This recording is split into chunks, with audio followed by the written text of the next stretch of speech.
ಅನುಮತಿ ನಿರಾಕರಿಸಿದ್ದಾರೆ ಸರ್ ಅದಕ್ಕೆ. ನನಗೆ ಶಾಸಕರ ಪಂಥಾಹ್ವಾನಕ್ಕೆ ನಾನು ಸಿದ್ಧನಿದ್ದೆ.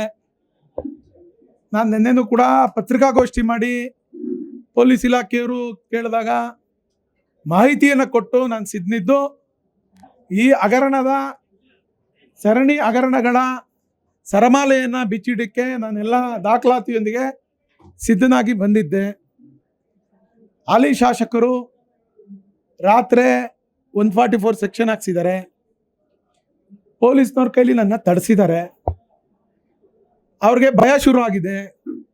ಮಂಜು ಬಂದು ಇಲ್ಲಿ ಆಗಿರ್ತಕ್ಕಂಥ ಹಗರಣ ನೇರವಾಗಿ ಅವರು ಅವ್ರ ಕುಟುಂಬದವರೆಲ್ಲ ಇದರಲ್ಲಿ ಭಾಗಿಯಾಗಿದ್ದಾರೆ ಅಂತೇಳಿ ಈ ತಾಲೂಕಿನ ಜನಕ್ಕೆ, ಈ ಜಿಲ್ಲೆ ಜನಕ್ಕೆ, ರಾಜ್ಯದ ಜನಕ್ಕೆ ತಿಳಿಸ್ತಾನೆ ಅನ್ನುವಂಥ ವಿಚಾರದಲ್ಲಿ ಭಯ ಬಂದು ಈ ರೀತಿಯ ಕೆಲಸವನ್ನು ಮಾಡಿದ್ದಾರೆ. ಅವ್ರಿಗೇನಾದರೂ ಈ ಹಗರಣದಲ್ಲಿ ನಾವು ಭಾಗಿಯಾಗಿಲ್ಲ, ನಾವು ಚರ್ಚೆಗೆ ಕರೆದಿದ್ದೀವಿ ಅನ್ನೋದಾದರೂ ಕದ್ದು ಇನ್ನೊಂದು ಕಾರಲ್ಲಿ ಅವರು ಹೋಗ್ತಿರ್ಲಿಲ್ಲ. ಅವ್ರು ನೇರವಾಗಿ ಈ ತಾಲೂಕಿನ ದಣಿ, ಈ ತಾಲೂಕಿನ ಗೌರವಾನ್ವಿತ ಶಾಸಕರು, ಒಬ್ಬ ಮಾಜಿ ಶಾಸಕನಿಗೆ ಚರ್ಚೆಗೆ ಬಾ ಅಂತ ಕರೆದ ಮೇಲೆ ಪೊಲೀಸ್ ಇಲಾಖೆನೂ ಒಂದು ಕಡೆ ಇಟ್ಟು, ತಹಶೀಲ್ದಾರನೂ ಒಂದು ಕಡೆ ಇಟ್ಟು, ಅವರೇ ನೇರವಾಗಿ ಬಂದು ಬಾಪ ನನ್ನ ಮೇಲೆ ಆರೋಪ ಮಾಡಿದ್ಯಾ, ಅದೇನು ನಾನೇನು ತಿಂದಿದ್ದೀನಿ, ಏನಿದ್ರಲ್ಲಿ ಹಗರಣ ಮಾಡಿದ್ದೀನಿ, ನಾನು ನನ್ನ ಕುಟುಂಬ, ಅದೇನು ನಿನ್ನ ಹತ್ರ ದಾಖಲೆ ಇದೆ ತಗೊಂಬ ಅಂತೇಳಿ ನನ್ನ ಕರ್ಕೊಂಡೋಗಿ ಚರ್ಚೆ ಕುಣಿಸ್ಕೋಬೇಕಾಯ್ತು.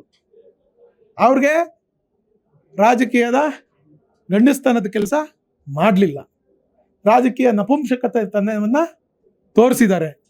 ನಾನಾಗಿದ್ದರೆ ಅವರ ನೇರವಾಗಿ ಅವ್ರ ಮನೆಗೆ ಹೋಗಿ ಕೂತ್ಕೊಂಡು ಚರ್ಚೆ ಮಾಡೋಕ್ಕೆ ಸಿದ್ಧಿರ್ತಿದ್ದೆ.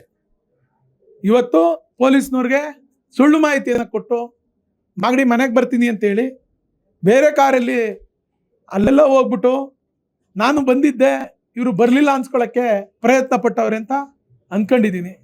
ಈಗ ಮಾಧ್ಯಮದವರು ಪೊಲೀಸ್ನವ್ರು ಕೇಳಿದ್ರೆ ಇಲ್ಲ ನಾನು ಊರಿಗೆ ಹೋಗ್ತಾ ಇದ್ದೀನಿ, ಚಕ್ರಬಾವಿನ 3 ಚಕ್ರಬಾವಿಲಿ ನಾವು ಹೊಲದಲ್ಲಿ ಉಳುಮೆ ಮಾಡಿಸ್ತಾ ಇದ್ದೀವಿ, ಕಳೆ ಕೀಳ್ಸಕ್ಕೆ ಹೋಗ್ತಾ ಇದ್ದೀನಿ, ಗುದ್ಲಿ ತಗೊಂಡು ಅಗ್ಯಕ್ಕೆ ಹೋಗ್ತಾ ಇದ್ದೀನಿ ಅಂತೇಳಿ ಹೇಳಿಕೆ ಕೊಡೋದಲ್ಲ.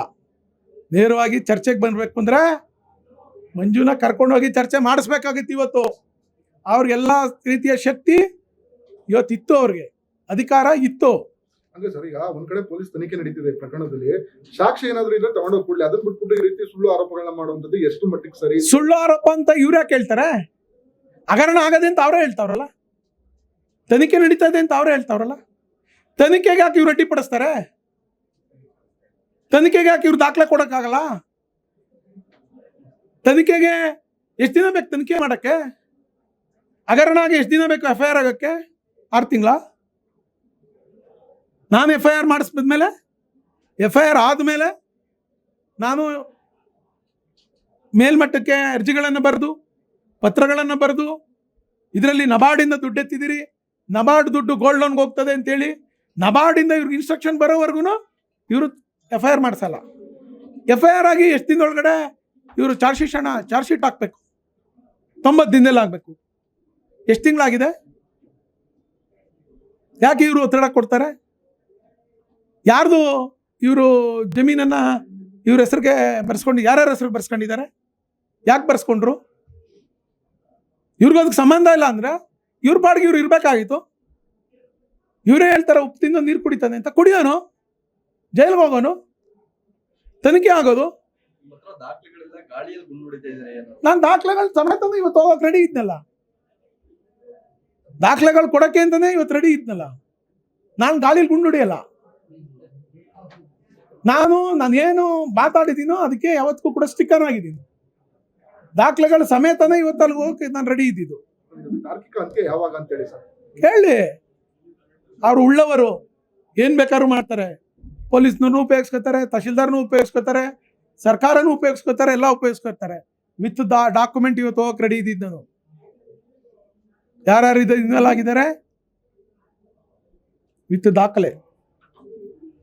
ನಿಮ್ಮ ವಿರುದ್ಧ ಈಗ ಅಪಪ್ರಚಾರ ಕೊಡ್ಲಿ, ನನ್ನ ಮೇಲೆ ಮಾನನಷ್ಟ ಮೊಕದ್ದಮೆ ಉಡ್ಲಿ. ನಾನೇನಾದ್ರೂ ಇವ್ರ ಮೇಲೆ, ಇವ್ರ ಕುಟುಂಬದ ಮೇಲೆ ಇಲ್ಲ ಸಲ್ಲದ ಆರೋಪ ಮಾಡಿದ್ದೀನಿ ಅಂದರೆ ಮಾನನಷ್ಟ ಮೊಕದ್ದಮೆ ಉಡ್ಲಿ, ಕುಟುಂಬ ಯಾರ್ದು? ಶ್ರೀಮತಿ ರಾಧಾ ಬಾಲಕೃಷ್ಣ ಯಾರು? ಹೆಂಗೋಯ್ತು ಅವ್ರ ಹೆಸರಿಗೆ ಜಮೀನು, ಆಸ್ತಿ ಹೆಂಗೋಯ್ತು ಅವ್ರ ಹೆಸರಿಗೆ? ಮಾತಾಡಬಾರ್ದ ನಾನು? ದಾಖಲೆ ಇಲ್ವಾ ಇಲ್ಲಿ? ಇವ್ರ ಅನುಯಾಯಿಗಳು ಯಾರ್ಯಾರು? ಇವ್ರ ಅನುಯಾಯಿಗಳು ಯಾರ್ಯಾರು? ಯಾರ್ಯಾರ ಹೆಸರಿಗೆ ರಿಜಿಸ್ಟರ್ ಮಾಡಿಸಿದಿರಿ? ಯಾರ್ಯಾರ ಹೆಸರಿಗೆ ರಿಜಿಸ್ಟರ್ಗಳನ್ನ ಮಾಡಿಸಿದಿರಿ? ಎಷ್ಟಕ್ಕೆ ರಿಜಿಸ್ಟರ್ ಮಾಡಿಸಿದಿರಿ? ಇವರೆಲ್ಲ ಯಾರು? ಇವ್ರ ಅನುಯಾಯಿಗಳು ಯಾರ್ಯಾರು? ಇವರು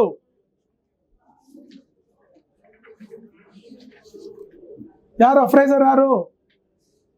ಎಲ್ಲ ಇದೆ. ಯಾರ ಪಾರ್ಟಿ ವರ್ಕರು? ಅಲ್ಲಿ ಚಿನ್ನ ಪರೀಕ್ಷಕ ಯಾವ ಪಾರ್ಟಿ, ಯಾರ ಪಾರ್ಟಿ ಜೊತೆ ಇದ್ದ? ಅವನೆಂತಿ ಯಾರ ಪಾರ್ಟಿಲಿ ಮೆಂಬರ್ ಆಗಿದ್ಲು? ಎಲ್ಲ ಚರ್ಚೆ ಮಾಡಕ್ಕೆ ರೀತಿ ಇದೆ. ಇದೆಲ್ಲ ಕಾನೂನು ಹೋರಾಟ ಮಾಡ್ತೀವಿ, ಕಾನೂನು ಹೋರಾಟ ಮಾಡ್ತಾ ಇದ್ದೀವಿ. ಇವ್ರು ಕರೆದಾಗ ನಾವು ಬರದೇ ಇದ್ದೀರಾ? ನಮ್ದೇನಂತಲ್ಲ ರಾಜಕಾರಣದಲ್ಲಿ. ಅದಕ್ಕೆ ಇವತ್ತು ಬಂದಿದ್ದು. Okay sir. Thank you. News first ನಿರ್ಭೀತಿಯಿಂದ ನಿಮ್ಮ ಪರವಾಗಿ.